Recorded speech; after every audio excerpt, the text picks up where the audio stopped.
Hello বন্ধুরা, তো আবারও চলে এলাম একটা নতুন ভিডিও নিয়ে তোমাদের কাছে। তো দেখো, আজকে আমাদের কত বাজার করে নিয়ে এসেছিল। তো অনেক কিছু নিয়ে এসেছিল বাজার দিয়ে।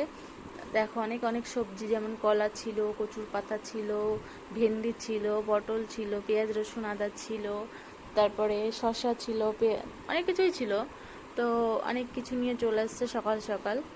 তো বাজারগুলো এবার গোছাবো, গুছিয়ে উঠে মানে রান্না বান্না করতে হবে। তো এদিকে দেখো, নিয়ে এসেছিলো, এটা ছিল টমেটো। তো মোটামুটি অনেক কিছু নিয়ে এসেছিলো, লাউ নিয়ে এসেছিলো। তো এবার দেখা যাক মাছ মাংস কি নিয়ে এসছে। তো দেখো, নিয়ে চলে এসছে মাটন। তো মাটনটা রান্না করতে হবে। আর কি করবে এখনো ডিসাইড করিনি। তো চলো, মটনটা আগে পরিষ্কার করে নিই, ধুয়ে আগে মোটামুটি আগে নামিয়ে নিয়ে ধুয়ে কেটে পরিষ্কার করে নিয়ে চলে যাবো রান্নাঘরে। তো আমার ছেঁড়াটা একটু ভুলভাল হয়ে গেল, ওই জন্য না মানে দেখো অনেকটা সমস্যা হবে, মাংসগুলো আর কি তাড়াতাড়ি বের হবে না। তো কোনো ব্যাপার না। তারপর মাংসটা ধুয়ে বেছে নিয়ে চলে যাব রান্না করতে। আর কি কি করব জানি না, কিন্তু আমাদের এখানে আজকে বৃষ্টি হচ্ছে, মানে অনেকটাই আর কি। কাল রাতের থেকে বৃষ্টি শুরু হয়েছে, অনেক মেঘ আকাশে।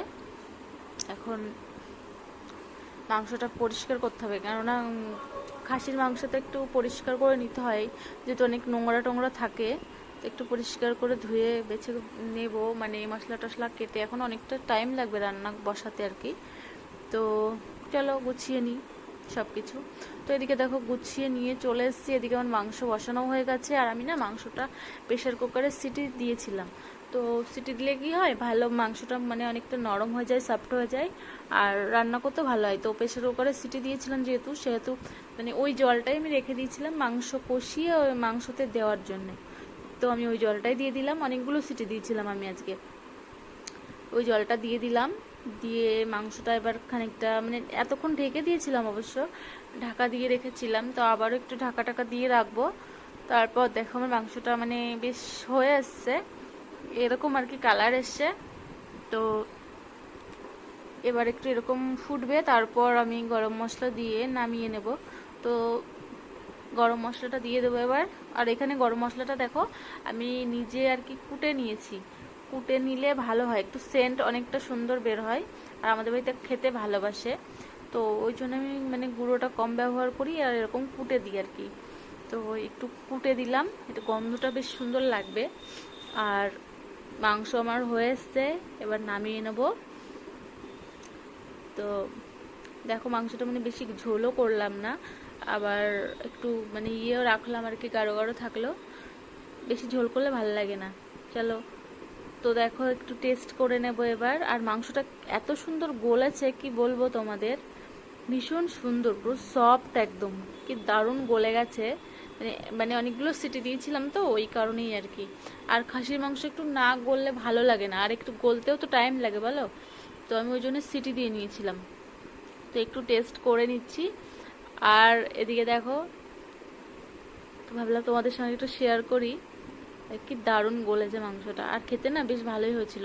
এবার নিজের রান্না নিজে ভালো বললা মানে বললেও তো সেটাও তো খারাপ না, কিন্তু যেটা ঠিক সেটাই বলছিলাম, ভীষণ টেস্টি হয়েছিল মাংসটা। তো তো আমি ভাবলাম একটু তোমাদেরকে দেখাই যে মাংসটা কেমন গলেছে। আর নিজে একটু টেস্ট করলাম, মানে টেস্ট করা হয় না সচরাচর, তো ভাবলাম একটু টেস্ট করি, যেহেতু রাত্রে খাবো। তো টেস্ট করে একটু দেখিয়ে দিলাম তোমাদের। এত সুন্দর গলেছিল দেখো, এত মোটা একটা পিস নিয়েছিলাম, কিন্তু কি দারুণ ছাড়িয়ে গেল দেখো হাড়ের থেকে। সেই এইভাবেই তো বোঝা যায় না মাংসটা কত সুন্দর গলে গেছে। আর খেতেও বেশ ভালো হয়েছিল, খারাপ হয়নি, টেস্টি ছিল।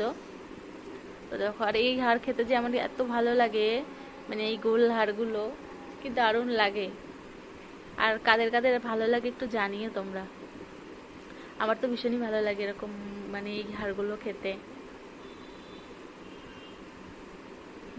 অনেকটা টেস্টি ছিল মাংসটা। হুম, চলো, টাটা।